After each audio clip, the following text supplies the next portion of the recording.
Assalamualaikum warahmatullahi wabarakatuh.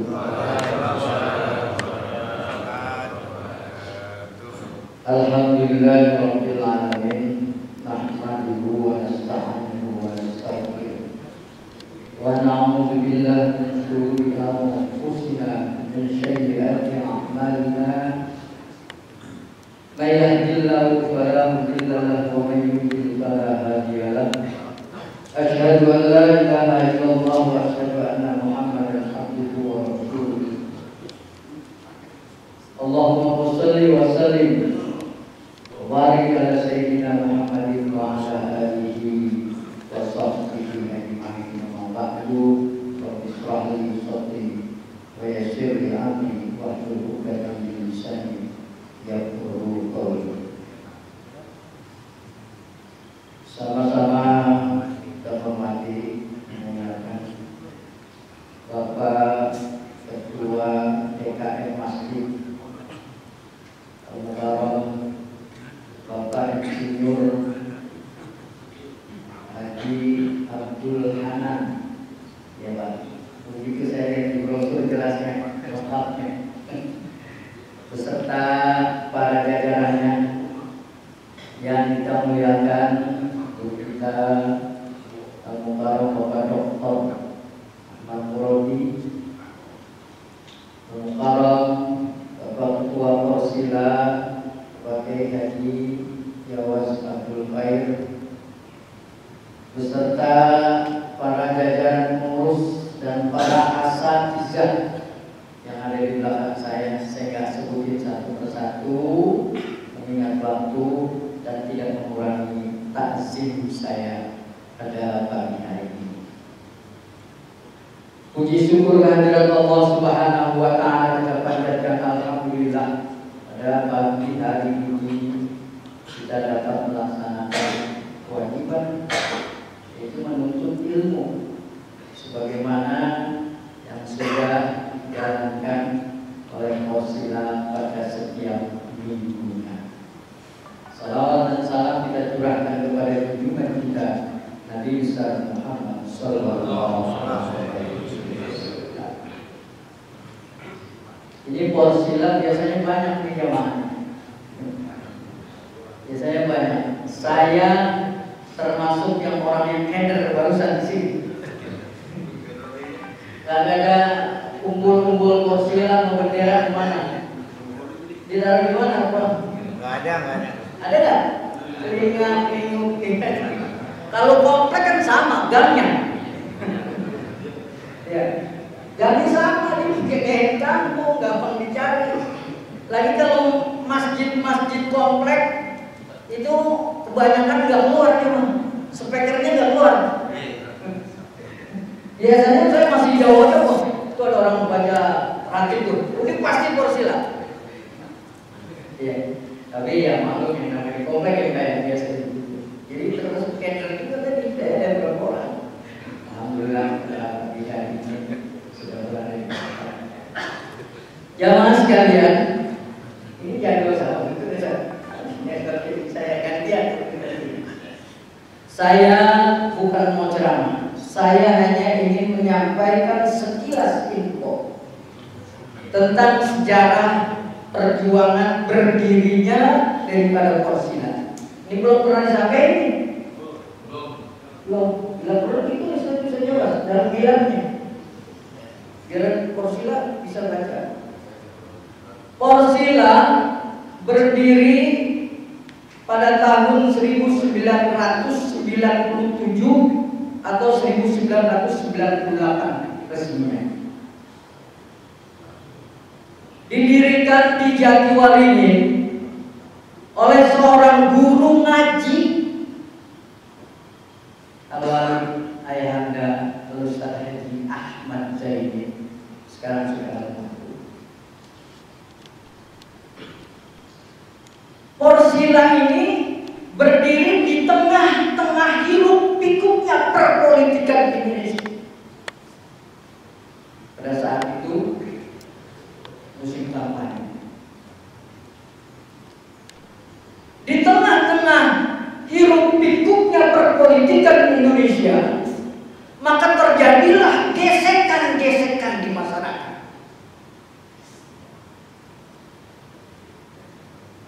Gesekan-gesekan di masyarakat di antara partai yang terjadi, maka diminimalisir agar supaya tidak jadi perpecahan. Jangan supaya terjadi gontok-gontokan di antara masyarakat. Awalnya begitu Porsila. Maka didirikanlah namanya Porsila untuk meredam terjadinya gesekan perpecahan di antara masyarakat pada saat itu.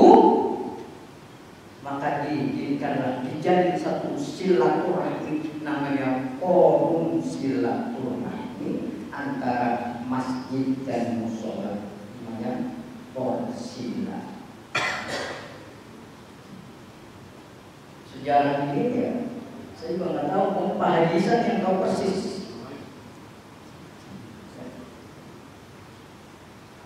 Jarang ditemukan, jarang tahu apa sih Porsila sampai sekarang. Masih eksis Porsila. Setiap minggunya dari masjid ke mushola, dari masjid ke mushola. Yang tujuannya adalah untuk mengikat, mengerat persatuan dan silaturahmi. Maka terjadi seperti alhamdulillah pada saat memang semua kita bersaudara.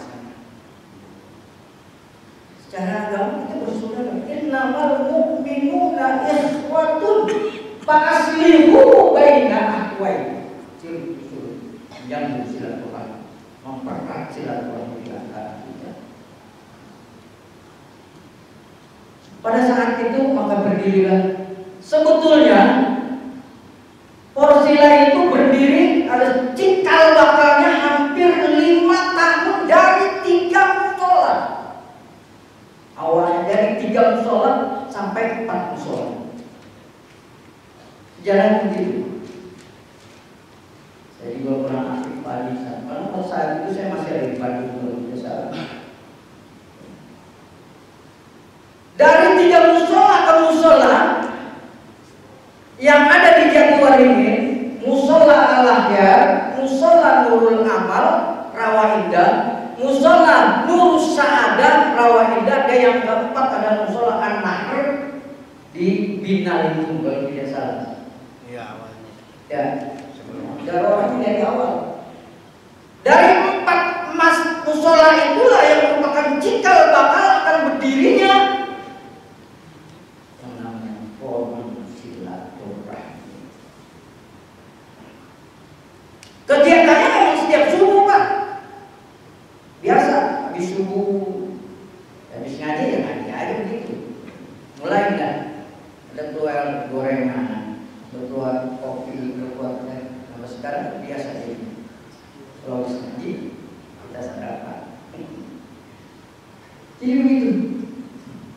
Cikal bakalnya sudah lama tapi berdiri secara resmi. Inilah kayak sekilas info.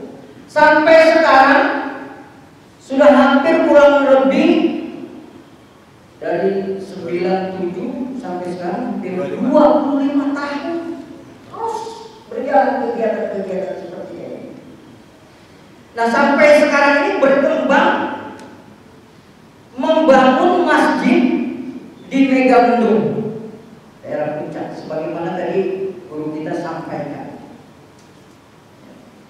Oleh karena itu harapannya para jamaah, mari kita berpartisipasi dalam kegiatan pengembangan dari para Porsila, termasuk di dalamnya kita sedang membangun masjid.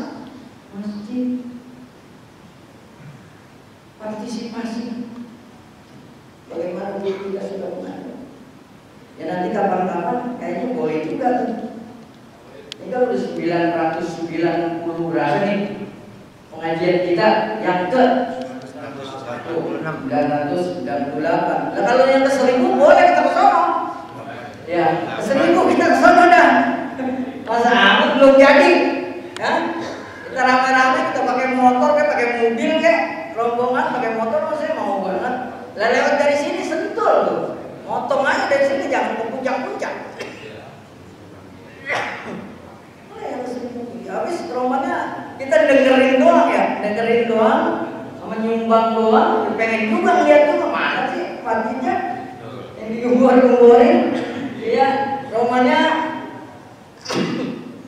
tertarik juga kita, apalagi daerahnya daerah puncak, lagi tengah demai, di sana kita zikir, enak bener, udah nggak pakai AC lagi. Jadi dalam pengembangan ini mari kita berpartisipasi, menyumbangkan sebagian harta yang kita miliki. Saya bilang harta nggak bisa dibawa mati. Harta bisa dibawa mati. Ya, bukan digendol duit begitu dimasukin ke dalam peti burung batang, bukan. Kubur. Iya, dalam kubur bukan begitu. Bagaimana caranya harta itu bisa kebawa sampai ke akhirat nanti? Caranya bukan digondol begitu, titipin sama Ustaz Jawas. Titipin buat masjid, titipin buat pembangunan Islam, fakir miskin, anak yatim, rumah-rumah panti sosial, atau masjid-masjid yang kita membangun, titipin. Besok ketemu di sana. Iya, kita mau nitip barang aja juga pakai apa namanya JNT, apa kirim paket. Titipin biar bisa bawa tuh harta. Ya. Oleh karena itu mari sama-sama. Ayo, sama bisa jawab kan targetnya cuma 3 bulan. Iya. Para apa namanya pakar-pakar yang suka sering ke sono ini ya. Saya ini dulu kali. Ya, hampir setiap minggu. Nah, biar lebih sering lagi kalau bisa beli tanah di sono. Ada yang nungguin. Iya. Dan tanah kiri kanan masjid saya udah lihat banyak. Apa namanya masih kosong. Beli sono terjawab lagi. Beli sono, cari yang nungguin masa. Ada. Kawin lagi udah beli tanah. Harta kita di dunia kita bawa, nanti kita titipin caranya biar supaya ke bawah.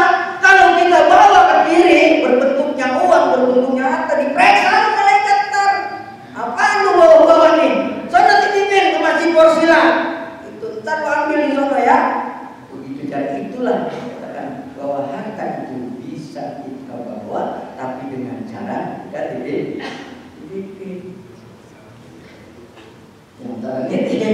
Yang salah nitip dari titipin ini lagi. Jamaah sekalian, dalam satu riwayat ada namanya seorang sahabat yang bernama Sya'ban.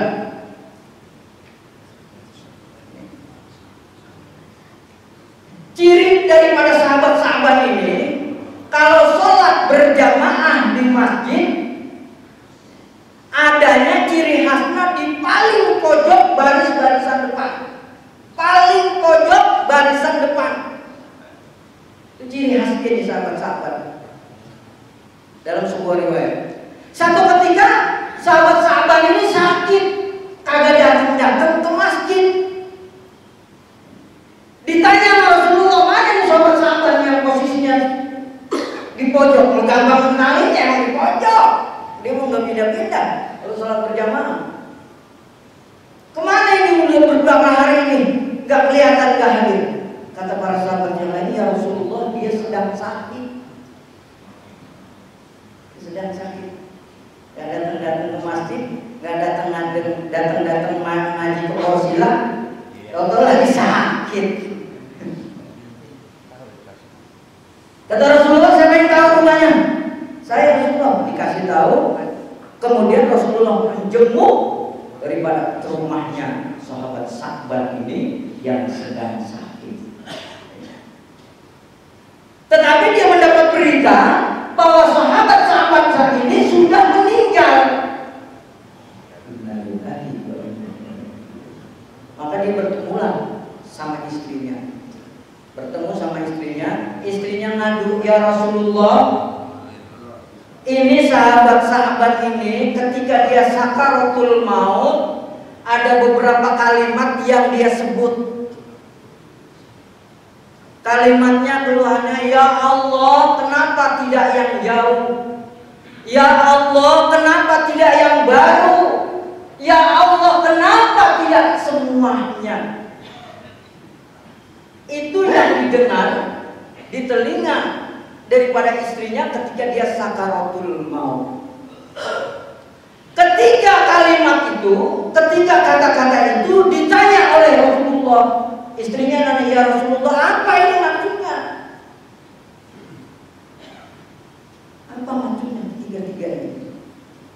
Yang pertama, kenapa tidak yang jauh? Sahabat-sahabat itu perjalanan ketika dia menjalankan sholat berjamaah 3 jam perjalanan, gitu riwayat. Ini sangat jauh. Kita dari sini ke masjid ini ada pakai motor enak dulu mah jalan. Ya. Rasulullah dari Mekah ke Madinah pakai onta. Kalau sekarang kita berangkat haji dari Mekah ke Madinah, oh jauhnya, mana batu semua, nggak ada pohon, bagaimana itu jauh. Ya. Jadi kenapa tidak yang jauh? Nah itu, dia berangkat dari rumahnya menuju masjid untuk melaksanakan sholat berjamaah dengan jalan kaki. Yang kedua, kenapa tidak yang baru? Ketika dia dalam perjalanan menuju masjid untuk melaksanakan sholat berjamaah subuh, tiba-tiba di perjalanan ada seorang yang sedang kedinginan, kayak orang gembel sedang kedinginan.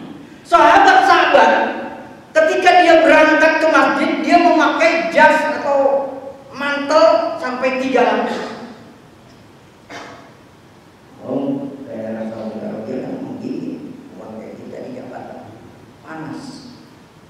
Ketika di perjalanan dia lihat ada seorang yang sedang kedinginan, maka dia selamatkan. Dia buka itu jas yang pertamanya, jas yang lama atau baju yang pertama itu dikasihkan, artinya dipakaikan kepada orang yang sedang kedinginan. Yang pertama jasnya yang lama, yang kedua yang baru, tapi tidak.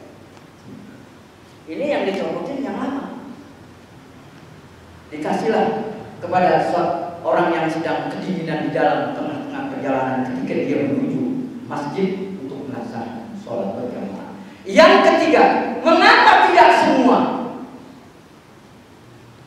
Ketika sahabat Sa'ban sedang sarapan dengan 1 potong roti, tiba-tiba ada seseorang minta-minta yang datang ke rumahnya.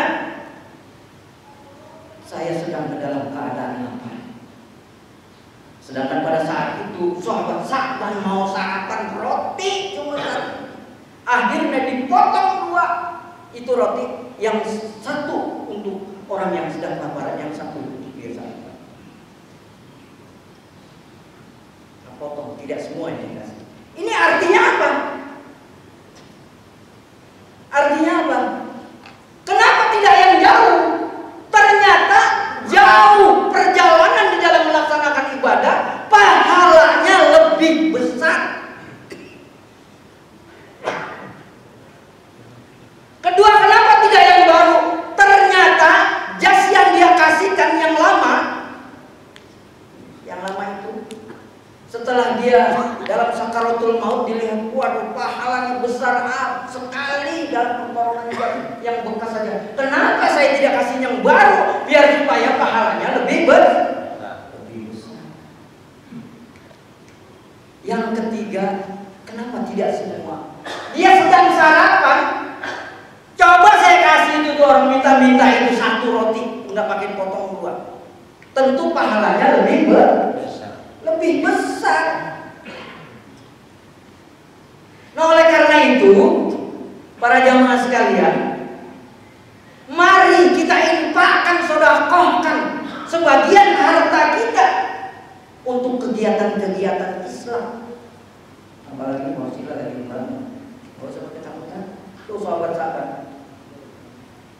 Dalam surat Qaf dijelaskan waja'at sakaratul mautu. Waja'at sakaratul mauti. Saya lupa. Artinya begini, bahwa sakaratul maut itu pasti tidak ada satupun manusia yang lewat dalam sakaratul maut. Di dalam sakaratul maut itu semua ditampakkan perbuatan-perbuatan kita, perbuatan baik, perbuatan jelek, ditampakkan, diperlihatkan oleh Allah Subhanahu wa ta'ala. Makanya sahabat-sahabat dulu, ya Allah, kenapa tidak yang jauh, yang enak yang jauh, kali pahalanya besar banget. Kalau saya kasih yang baru, kali pahalanya bukan main.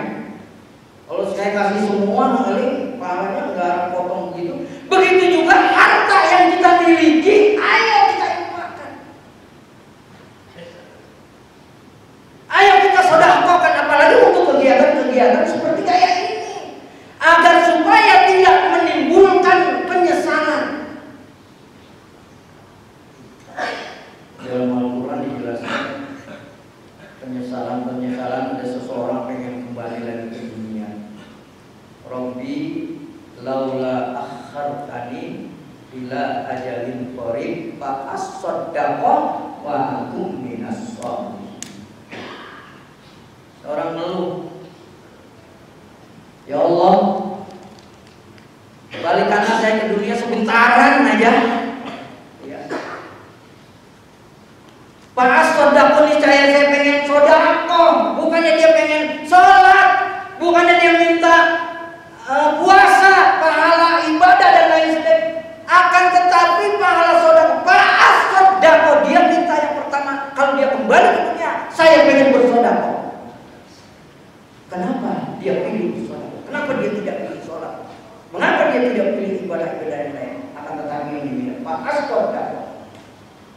Karena pahalanya sangat besar. Oleh karena itu, momen yang baik ini, masjid kita sedang membangun, jangan pakai ragu. Ayo, sedikit menabung 1.000 dan lain sebagainya. Sedekah, pahala sedekah itu yang paling besar, yang pertama dia minta. Wa kum minas sholihin, dan saya menjadi orang yang begitu. Di dalam surat Qaf, kabasorukal yauma hadid. Dalam sakaratul maut itu ditampakkan dengan jelas, dibuka penutupnya dari mata kita, ditampakkan itu amal-amal kita yang baik. Oleh karena itu, mari sama-sama, ayo, ya, sama-sama kita menginfakkan dalam sedekah agar supaya hati kita, pengembangan daripada program Qafsila, kegiatan Qafsila ini biar bisa berjalan dengan cepat, selesai, menangkan dalam inna nahnu nuhyil mauta wa naktubu ma qaddamu wa atharahum. Sedikit lagi, surat Yasin. Kita harus punya peninggalan. Wa naktubu ma qaddamu wa atharahum. Perbuatan-perbuatan kita yang masih di dunia itu dicatat, dan bekas-bekas amal kita yang baik yang kita kerjakan itu akan dicatat oleh Allah Subhanahu wa ta'ala. Oleh karena itu, mohon bisa menjadikan amal jariah yang baik, peninggalan. Sejauh sudah berbuat, kalau dia nggak ada, kalau yang lain cuma kita nih, dia bilang, biar supaya dia meninggalkan ya bekas-bekas yang baik, yang itu yang dijadikan amal jariah yang selalu mengalir ketika kita berada di alam kubur maupun di alam akhirat nanti. Mudah-mudahan apa yang bisa saya sampaikan ini adalah sebuah stikum, mudah-mudahan bisa diketahui. Itulah perjuangan daripada Qafsila, dan tujuannya mari sama-sama kita berinfak dan bersedekah agar supaya nanti kita jalan kehidupan kita di akhirat nanti akan mendapatkan nikmat daripada